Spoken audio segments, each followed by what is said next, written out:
18 April 1955 Princeton হাসপাতালে মারা গেলেন সর্বকালের সেরা বিজ্ঞানী আলবার্ট আইনস্টাইন। মৃত্যুর আগে তার শেষ ইচ্ছা ছিল শরীরের শেষ অংশটুকু যেন পুড়িয়ে ছাই করে দেওয়া হয়, যাতে তার দেহ নিয়ে কেউ আতিশয্যা করতে না পারে। কিন্তু মাত্র কয়েক ঘন্টা পর যখন দাহ কাজ সম্পন্ন হলো, তখন পুরো বিশ্ব জানতো না যে আইনস্টাইনের শরীরের সবচেয়ে মূল্যবান অংশটি গায়েব হয়ে গেছে। তার মস্তিষ্কটি চুরি করে নিয়েছিলেন খোদ হাসপাতালেরই প্যাথোলজিস্ট। কিন্তু কেন, কি খুঁজেছিলেন তিনি এই মস্তিষ্কের ভিতরে? আইনস্টাইনের বুদ্ধি কি সাধারণ মানুষের চেয়ে একটু আলাদাই ছিল, নাকি তার মস্তিষ্কের গঠন তাকে জিনিয়াস বানিয়েছিল? এই কৌতূহল মেটাতেই আইনস্টাইনের শেষ ইচ্ছাকে বৃদ্ধাঙ্গুলি দেখিয়ে শুরু হয় এক অদ্ভুত ও বিতর্কিত যাত্রা।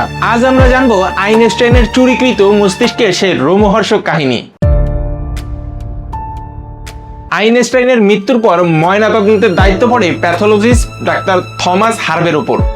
তিনি ভাবলেন, এই মহামানবের মস্তিষ্ক যদি পরীক্ষা করা না হয় তবে বিজ্ঞানের অপরিণীয় ক্ষতি হয়ে যাবে। অনুমতি ছাড়াই তিনি অত্যন্ত গোপনীয়তার সাথে আইনস্টাইনের মাথার খুলি বা মস্তিষ্কটি বের করে নেন। শুধু তাই নয়, তিনি আইনস্টাইনের চোখ দুটো বের করে তার চক্ষু বিশেষজ্ঞকে উপহার হিসেবে দিয়ে দেন। যখন জানাজানি হলো তখন আইনস্টাইনের পরিবার ক্ষোভে ফেটে পড়ে। কিন্তু হার্বে দাবি করেন তিনি ব্যক্তিগত লাভের জন্য নয়, বিজ্ঞানের স্বার্থেই এই কাজ করেছেন।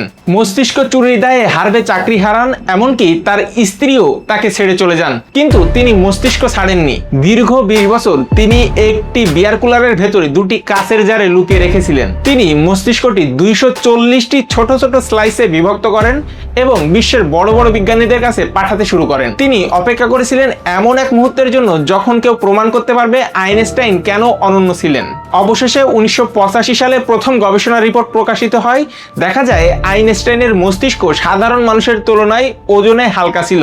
কিন্তু অবাক করা বিষয় হলো তার মস্তিষ্কের প্যারাইটাল লোব ছিল সাধারণের চেয়ে 15% বড়। এটি হলো সেই অংশ যা গাণিতিক চিন্তা ও কল্পনা শক্তির জন্য দায়ী। এছাড়াও তার মস্তিষ্কে গ্লিয়াল সেলের সংখ্যাও ছিল অনেক বেশি, অর্থাৎ তার মস্তিষ্কের কোষগুলো ছিল অনেক বেশি কর্মক্ষম। হার্বের এই কাজ নৈতিকভাবে কতটা সঠিক ছিল তা নিয়ে বিতর্ক আজও শেষ হয়নি। তবে এই অদ্ভুত চুরির কারণে আমরা জানতে পেরেছি মানুষের মেধার গঠন সম্পর্কে অনেক অজানা তথ্য।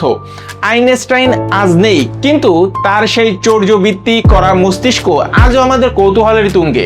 বস্তুনিষ্ঠ ও রহস্য ঘেরা এমন সব তথ্য জানতে দৈনিক চলনবিল প্রবাহের সাথেই থাকুন। মানুষের মস্তিষ্ক নিয়ে গবেষণা কি সত্যিই কোনো নতুন প্রতিভা তৈরি করতে পারে?